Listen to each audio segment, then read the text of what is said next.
Feliz à tarde e danke para junto conosco de nossa sessão live de Puntra experto. Meu nome é Germaine Gibbs e eu sou chefe de comunicação de Curaçao Medical Center. O tema de hoje é obesitas pode mucha. Nosso experto de Curaçao Medical Center, kulo hasi charla de hoje, ta Meindert Manshande, kuta nos dokter de mucha, Charneli Lugo, kuta enfermeira de mucha, kuta especializada riba diabético, e também Esperança Osoko, kuta nos dietista de CMC. Se você tem pergunta durante a sessão aqui, vamos escrever aqui na seção de comments e nos expertos não lo contestar na final. Pues nos está claro para nós começar a sessão de hoje e me passa a palavra na Meindert Manshande, kuta nos dokter de mucha. Montari Toerende, Amita Meindert Manshande, dokter de mucha, kinderarts, Curaçao Medical Center. Vandaag ga ik met u spreken over obesitas bij kinderen. Dames en heren, obesitas bij kinderen is een pandemie. En dat klinkt wat heftig. We horen veel de laatste tijd over COVID en de pandemie van COVID. Maar kijk, krantenartikelen tegenwoordig praten over een pandemie van obesitas bij kinderen. En het is bewezen, er zijn kinderen gewogen voor de pandemie van COVID en na afloop van de pandemie, of tijdens nu, rond deze tijd. En we zien een toename van gewicht en vooral van de BMI van kinderen. Dus er is een probleem. En deze pandemie duurt langer en gaat waarschijnlijk ook langer duren dan COVID. En daarom is hij heel serieus te noemen. Ik zou eigenlijk willen dat ook de regering hier persconferenties over gaat beleggen. We hebben te maken met een pandemie van obesitas. Maar wat is obesitas eigenlijk? Want ik praat dan over BMI en dat kent u misschien. BMI is de Body Mass Index en die kan je berekenen. Dat kunt u ook voor uzelf berekenen of ook voor uw kinderen thuis. Dat doe je door het gewicht te delen door je lengte. En dat moet dan in kilo's en de lengte in meters. Dus stel 1,70 meter, het gewicht 70 kilo gedeeld door 1,70 meter bijvoorbeeld. Dan doe je 70 gedeeld door 1,7 en dan kom je uit op een getal en dat is BMI. En als de BMI te hoog is, dan praat je over obesitas of overgewicht. Bij kinderen is het wel iets anders dan bij volwassenen. Hieronder ziet u op het plaatje bijvoorbeeld dat vanaf een BMI van 30 je al over obesitas spreekt. En een BMI boven de 25 over overgewicht. Maar bij kinderen, dat ziet u op de volgende dia, zijn heel veel verschillende normaalwaardes. Hoe jonger het kind, hoe sneller het kind al overgewicht heeft bij een lagere BMI. Bijvoorbeeld, kijk maar bij 4, 5 jaar, daar heb je al obesitas als je BMI rond de 19, 20 is. Dus het is wel van belang om zo'n berekening over je BMI te maken afhankelijk van de leeftijd. Het kan ook nog veranderen voor jongens en meisjes. Even naar de goede dia nu. Ja, dit is een tabel, die is natuurlijk vrij ingewikkeld, maar het is goed om bijvoorbeeld als u twijfelt over of uw kind overgewicht heeft, om dat te bespreken met uw huisarts of met uw kinderarts, want die kan dat zo terugvinden. We hebben een probleem met obesitas en dat ziet u aan deze dia. De onderste lijn is 1980, dus spreken we over 30 jaar geleden.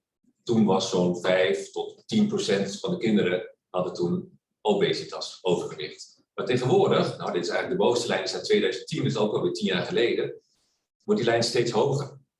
En er zijn dus ook getallen van nu. Heb ik proberen op te zoeken. Je hebt van Curaçao niet exacte getallen, maar UNICEF heeft in 2013 onderzoek gedaan naar overgewicht bij kinderen op Curaçao. En toen schatte men de aantal al van 25 tot 30% van de kinderen die overgewicht heeft. Dus dat is een kwart van de kinderen. En dat is ook alweer bijna 10 jaar geleden. Op Aruba zie je ook verschil tussen jonge kinderen en wat oudere kinderen. Waarbij je ziet dat bijvoorbeeld al de wat oudere meisjes, nou dat is al 43% van de kinderen heeft overgewicht. En in 2017 is een rapport verschenen waarbij geschat wordt dat 1/3 van de kinderen op Curaçao overgewicht heeft. Daarbij ook weten we misschien al dat zelfs 2/3 van de volwassenen overgewicht heeft. Het begint bij de kinderleeftijd, het begint bij de kinderen altijd. En om te voorkomen dat straks dat getal van de volwassenen nog meer wordt, moeten we vroeg beginnen. We weten namelijk dat van de 6 jaar oude kinderen met obesitas, dat een kwart daarvan ook later als volwassene obesitas houdt. Maar bij kinderen van 12 jaar met obesitas, 3/4, 75% van die kinderen krijgt later ook overgewicht of obesitas. Ja, wat zijn zo de oorzaken van obesitas, van overgewicht? En dat zult u misschien wel snappen. Dat gaat natuurlijk om ongezond eten en te weinig bewegen. Maar er zijn meer dingen. De lage sociaal-economische positie is belangrijk. Heb je niet veel geld, dan kan je niet bijvoorbeeld dure groenten kopen. En dan neig je al vooral naar goedkoop eten. Popcorn is goedkoper dan groenten. Etniciteit speelt mee. Ook als je ouders ook overgewicht hebben, dan heb je ook hogere kans om als kind overgewicht te hebben. Lage lichamelijke activiteit, veel suikerproducten, veel juice drinken, zorgt voor overgewicht. Veel ouders vragen van we hebben allemaal overgewicht in de familie, zou het genetisch zijn, zou het aangeboren zijn?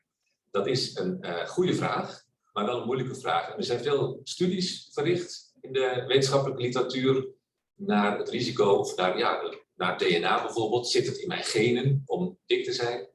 En tot nu toe, er is zeker wat gevonden, maar helaas geldt dat maar voor minder dan 5% van de kinderen met overgewicht. Er zijn ook zelfs factoren die voor de geboorte al aanwezig zijn. Bijvoorbeeld een zware moeder die zwanger wordt, heeft ook meer risico om een zwaar kind te krijgen later in het leven. Nou, wat zijn nou de gevolgen van overgewicht en obesitas voor kinderen in het lichaam? Dat zijn er veel. De vetcellen zien we eigenlijk een beetje als cellen die voor ontsteking, inflammation zorgen. In alle organen van het lichaam eigenlijk. Dus die inflammation zorgt voor, u ziet het op de dia, allerlei ziektes. Belangrijk is natuurlijk cardiovasculaire ziektes. Hoge bloeddruk, hypertensie, atherosclerose, de kans op een hartinfarct later is groter bij obesitas. Maar ook een hoog cholesterol, wordt al gezien bij kinderen. Hoge bloeddruk, van spieraandoeningen, spierklachten tot astma, wordt veel meer gezien bij kinderen met overgewicht dan bij kinderen zonder. Maar ook psychologische problemen. Misschien schamen kinderen zich er wel voor, worden ze gepest. Ook het risico op kanker is groter. Belangrijk die er ook bij staat is prediabetes. En straks krijgen we nog meer te horen over diabetes bij kinderen. We zien al dat bij heel veel kinderen, als we daar bijvoorbeeld een suiker prikken, dat die al vroeg verhoogd is bij kinderen met overgewicht. Je hebt bij obesitas 12 keer een verhoogd risico op al een hoger suiker als je die prikt als kinderen vasten, dus 's ochtends nuchter. En er is dus een hoger risico op diabetes type 2. Daar horen we straks meer over. Dus op suikerziekte van het tweede type. En vroeger was 3% van de adolescenten met diabetes type 2 was 3% daarvan. Maar nu tegenwoordig is dat al 45% van de adolescenten. Dus je ziet een enorme stijging bij adolescenten met diabetes type 2. En dat is dus bijvoorbeeld al nieuw gevonden in Amerika. De vraag is hoe het op Curaçao is. Al met al heeft obesitas dus veel gevolgen voor het kind. Een lagere levensverwachting. Kinderen met obesitas worden niet zo oud als kinderen zonder obesitas. Dat is gewoon een feit. En dat komt door al die gevolgen die ik net liet zien in het lichaam. Maar ze hebben ook een verminderde kwaliteit van leven. Kinderen met obesitas zijn vaak moe, hebben dus die lichamelijke klachten en misschien wel psychologische problemen. Dus wat moeten we daar aan doen? Het begint allemaal vroeg in het leven. Het begint bij preventie.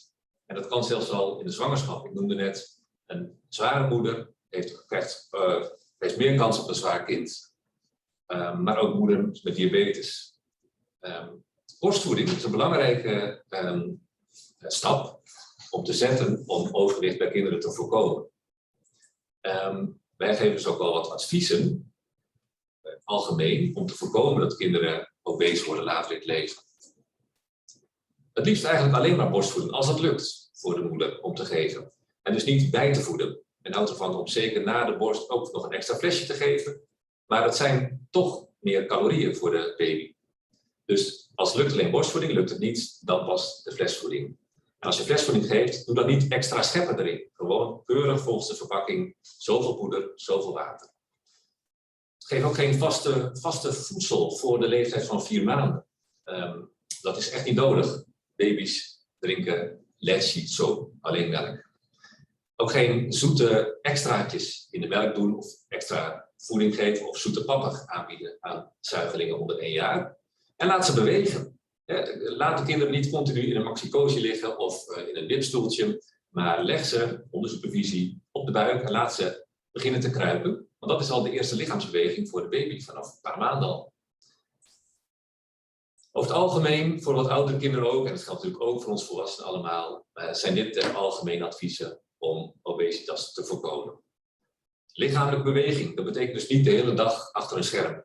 De hele dag op de tablet, de televisie of achter je telefoon zitten.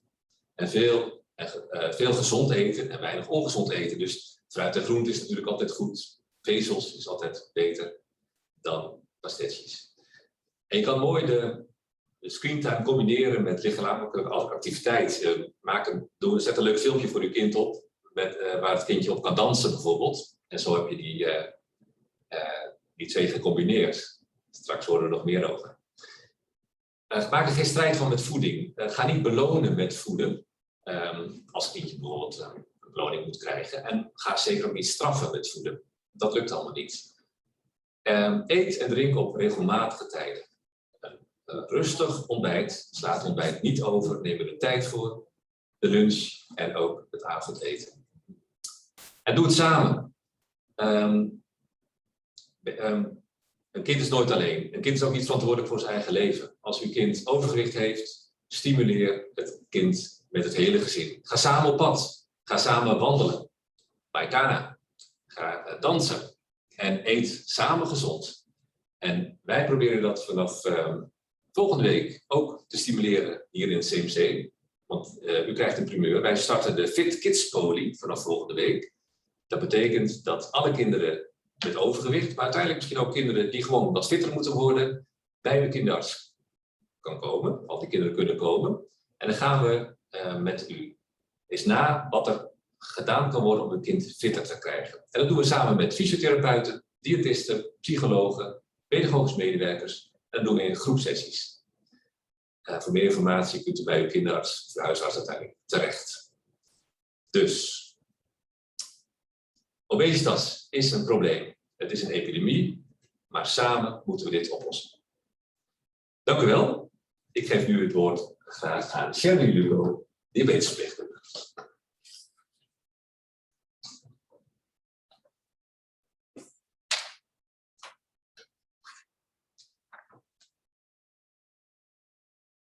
Boa tarde. Mi nombre es Sherry Lugo. Ik ben verpleegkundige kinderdiabetes in CMC. Hablo met de over de diabetes type 2, pero no tem tipo 1 também.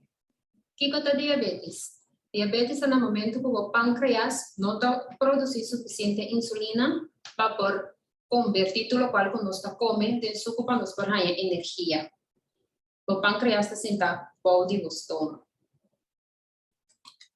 Nós temos 2 formas de diabetes, tem tipo 1 e tipo 2. Tipo 1 está no momento que o pâncreas não está produzindo nada mais de insulina, que o tingo começa a usar água. Tipo 2, o corpo está produzindo insulina, pero o corpo não está reaccionando eficiente de vagina. Então, o suco está alto e vamos ter com remédio e água. Como está afetando o corpo? Riba e plaatje, wat mira com pâncreas, isso promete a parte de saúde, e mesmo produzir insulina, esta forma é chave para abrir células para nos fornecer energia. No tipo 2, no tipo 1, não está produzindo nada mais de insulina, e a insulina está não tem. Então, o corpo tem demasiado suco dentro, quando tem energia de maneira mais certa. No tipo 2, tem insulina, pero o corpo tem assim, o corpo está flojo, Door die obesitas, tabuta ko nota absorba e insulina ko eta produzir. Sintoma ng diabético. Suco alto, bota manhã, bota sentir hopi hambar, bota produzir hopi urina, bota engubay com frequência banho, bo visão também tá vira tique mais blurry, desde tá mira bom, bo concentração na escola também tá bem baixa. No momento que você mira o suco, essa aqui está mostrando que está alto e a curva está tembla. E você está ganhando hopi 6. Complicação com diabetes está dando nós. Dor que o suco está quedando alto do nosso sistema está afetando nos órgãos, nos vôna, nos coração, nos pia, nos nir e nos pulmões também. Na nos nir, você mira que hope mucho tayando problema na kunir actualmente pa motivo ko nos nirna ta asina dentro kano por filtra tur esuko ko ta alto de no sistema nos tanya problema ko pia de ese de nos nervio na ta meta afecta ko tanya tentaleng de mo pia of tentaleng de mo mana ora ko bosuko ta alto eta afecta el nervio na di bobo ko no ta bay mira bom. Tratamento de diabetes tipo 2. Como nos trata diabetes tipo 2? Nós tratamos com dieta, come salud, come balança, assim, hobby exercício, controlar o suco, usa o remédio na tempo e planificar como o lifestyle está. Vive outro plate, botem informação de diabetes tipo 1, pues está o remédio só, outra forma de insulina, e tipo 2, outra combinação de exercício, come saúde e remédio. No momento que o corpo não está reaccionando riba e tableta, o tem que começar a usar insulina também. Essa aqui também está só dizer para nós muito não, para motivo de sobrepeso que não tem e lifestyle que não tem, botar aí o tratamento está consistindo em combinação de tanto remédio como tanto tableta como insulina. Na Corsau actualmente nós temos 42 muchos com diabetes, de lo cual 5 está diabetes tipo 2, está entre edad de 3 para 18 anos, diabetes tipo 1, essa aqui está 37. Me passa a palavra para a senhora Osaka, nos dietistas.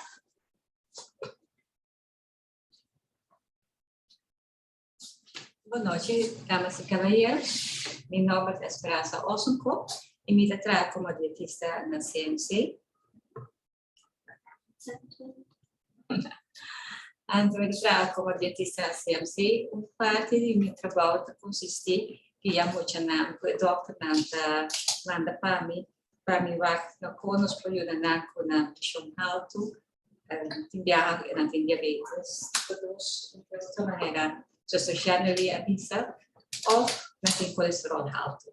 Grupo grande de nós de pacientes também tem peso demais, ou tem, por exemplo, obesitas, então tem quantidade de peso, quilos, que também está no caso de sobrepeso.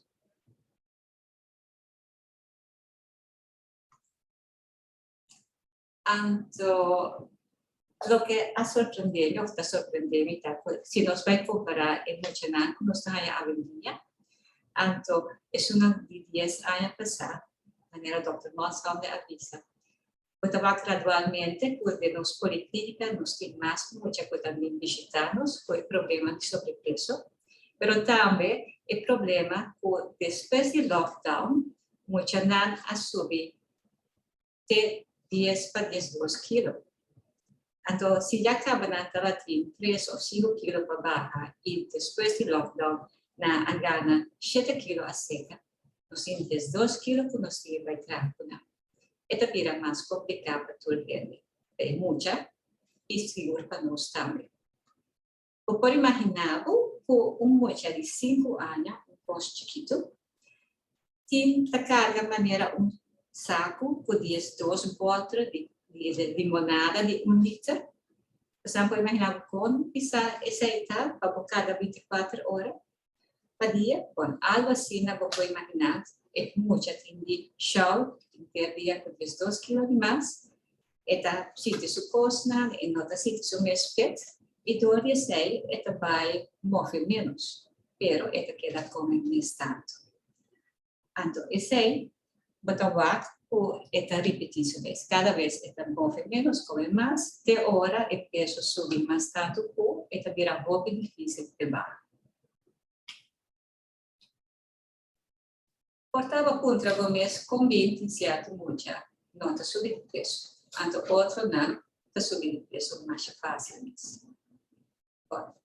Essa aqui não está onde causa não de obesidade ou sobrepeso, a pessoa está comendo mais tanto caloria como curva trimestral, segundo sua dura idade e atividade que está fazendo. Se é muita, tá come a quantidade de caloria ou é por queima, vai tudo funciona de sua curva e não está subindo de peso. Mas se uma pessoa ou muita come de mais caloria, alimento não, que contém hobby fat ou hobby suco, pode ganhar com a curva tá usa certa quantidade de caloria na aqui para por funcionar, porque é por carne, é por pensar, é por papia. E sempre sobra tique de caloria que não aguardo usar. Então, essa aqui não é culpa de a possibilidade de coordenar fat. E a fat também se rompe por culpa. E pensei, é importante para bovar para alimento não pode comer e para pico com a cozinha é muita para comer certo alimento não com puta mais saudável e puta conter menos fat, menos suco. Nós temos a possibilidade de tratar sobrepeso, de comer uma boa alimentação segundo a guia de alimentação saudável. Nós tratamos obesidade com sobrepeso também, de pôr atenção na quantidade de atividade física. Nós estamos todo dia, tem diferentes sortes e nós aconselhamos maior, entre muita para quatro vai mais melhor que e nós damos educação tocante de corporância também. Por exemplo, como vai com tentação, como vai com hora de estresse ou muita, está exigindo para que come outra comida que não está sendo saudável. Postura é 3 pontos aqui, e grupo é dietista ou doctor está guiando no processo aqui para lograr a meta de peso baixo ou estabilizar. Essa aqui é um exemplo de o que consegue que nós estamos para por comer mais saudável. Nós vamos começar com dizer, ok, coisa importante está para comer suficiente verdura todo dia, fruta, beber mais tanto água e não beber tanto juice ou juice em suco. Mas agora também com iced tea, a toda leite tem um sabor, também está dando também tem caloria e também está influenciar o peso. Então, esse aí não, mas que leite, só para não beber ou beber nada pouco. E parte de fibra também é importante, corda como fibra de forma de pão bruin ou speldbrood, ou por exemplo, propõe também avena, papa avena quaker na lugar de speldbrood, ou biscoito integral.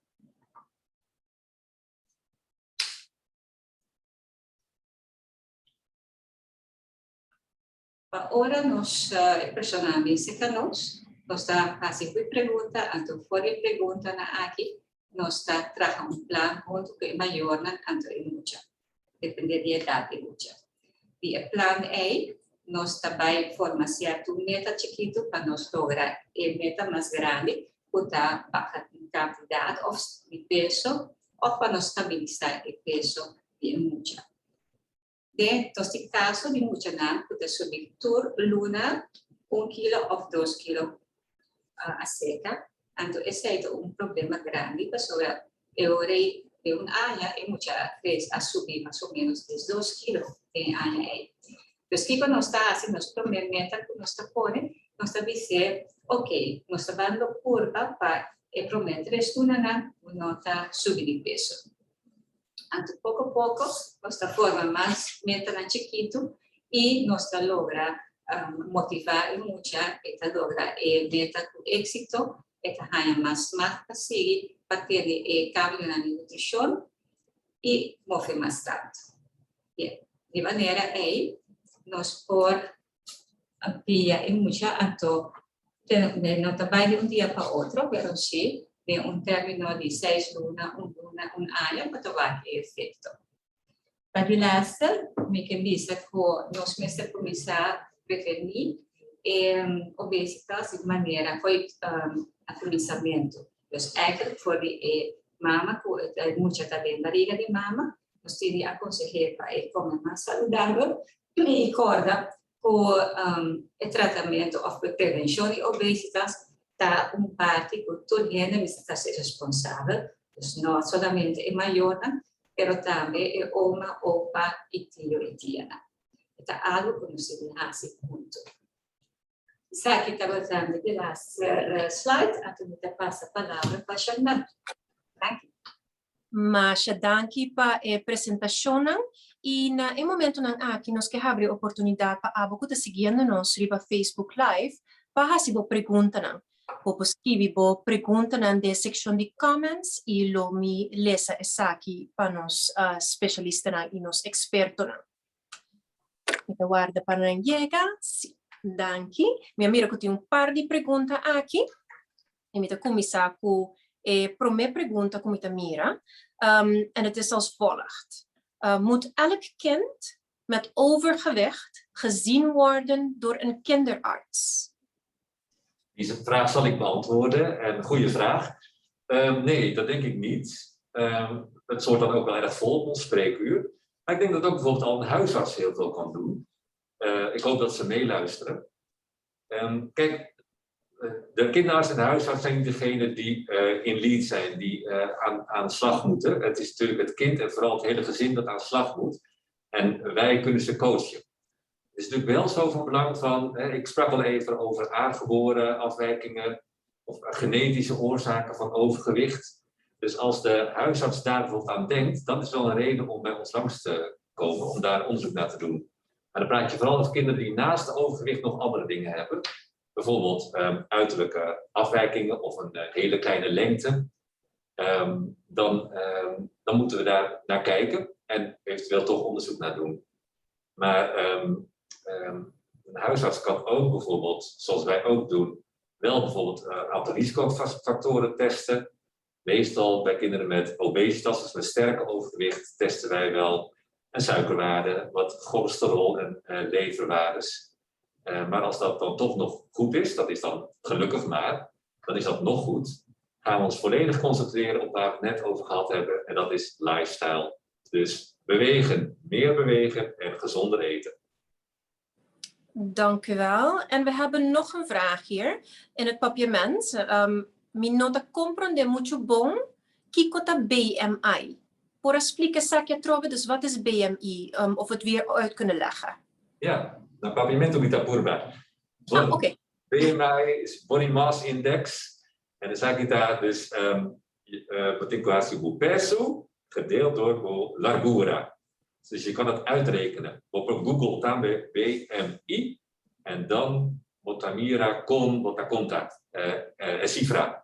En ora cifra para adulto está masco 25 en nos está overgewicht, sobrepeso. Ora cifra está masco 30, nos está llama obesitas. Okay, dank je, está compreendível. Tem uma pergunta mais aqui na eta bisa come saluta hopi caro. Que come por hasi pa toch miu come saludável. Zie je ook voor mij, die vraag? Ossekop porta Esperança como dietista? Sim, bom, para começar, depende de como você está agora aqui. Se viaja, você escolhe certo alimento, que já acaba, tanto natin ng prijs. Por ejemplo, quando está contra o pastéis ou limonada, pero bonota quando pensa que portar se vou comprar comprar então para fora da casa também tá desayuno hobby bom e tá desayuno que tá faz de grupo de alimentação saudável. Em caso de verdura, nós temos um hobby importante, sempre me aconselhar a pessoa para usar, não é necessário para usar verdura fresco, pero vou pôr se uso também, se não tem outra maneira, de verdura de bleque ou de butter. Of isso na de deep freeze. Pero sempre tem outra verdura mais barata, fresco, maneira, colo está barata, tem certo tomate na temporada, também está mais barata. Então, depende de qual direção a pessoa que vai, é possível para o começar. Pero isso é individualmente. Oké, Masha, dank je, Esperanza. We hebben nog een vraag hier. Zijn er medische alternatieven om een kind met diabetes te helpen? Dat is voor Shirley. Ja. Medisch alternatief met diabetes, ja, het wordt behandeld met insuline en tabletjes van metformine. Ja. Insuline kan op verschillende manieren, denk ik. Hè? Ja, het kan op verschillende manieren. Je kan het, je krijgt 3 doses of soms 4 doses per dag, afhankelijk hoe je schema is. In principe krijg je dan 2 soorten insuline, de langwerken en de kortwerken. De langwerken moet je dagelijks gebruiken. Dat is nu gebruiken we Tresiba bij de meeste kinderen, maar er is ook Lantus, Levemir. En de kortwerken moet je bij elke maaltijd gebruiken. Dus in de ochtenduren, 's middags en 's avonds. Voor alles dat je gaat eten, moet je dan insuline gebruiken. En dat is de Novorep. Masha, dank je. Dan bestaat er nog de pomp, waarbij je continue insuline krijgt. Ja, dat is de pomp, maar op Curaçao hebben we alleen nu maar 7 tot 8 kinderen die op de pomp is. En de meeste kinderen gebruiken dan de insuline via de pen. Mag ik iets toevoegen? Misschien heb ik het niet goed gehoord. Maar dit is voornamelijk voor de type 1 patiënten, type 1 diabetes patiënten. En als we het even in de richting van obesitas houden, dan gaan we praten over diabetes type 2 en prediabetes. En deze kinderen, zij hebben vaak wel overgewicht. En die kan je dus toch wel ook in het begin op een andere manier begeleiden. Dus meer met voeding en soms minder met medicatie. Ok. Masha, dank je. Minota mira nenhuma pergunta mais. Nós durante um par de segundos aqui se nos show up. Ok, pues essa aqui te nós na final de nossa sessão de puntra experto com Curaçao Medical Center. Dank na nos Dr. Mucha Meindert Manshamne, Shirley Lugo, que nos enfermeira de Mucha, que especializada em diabético, e também Esperanza Osakop, que nos dietista. Pues dank por sua apresentação e dank também na todos que seguem nos live via Facebook, que seguir nos página de Facebook, ora nos tem mais informação, ora nos tem notícia, nos está compartilhando essa que você mesora. Passa feliz noite.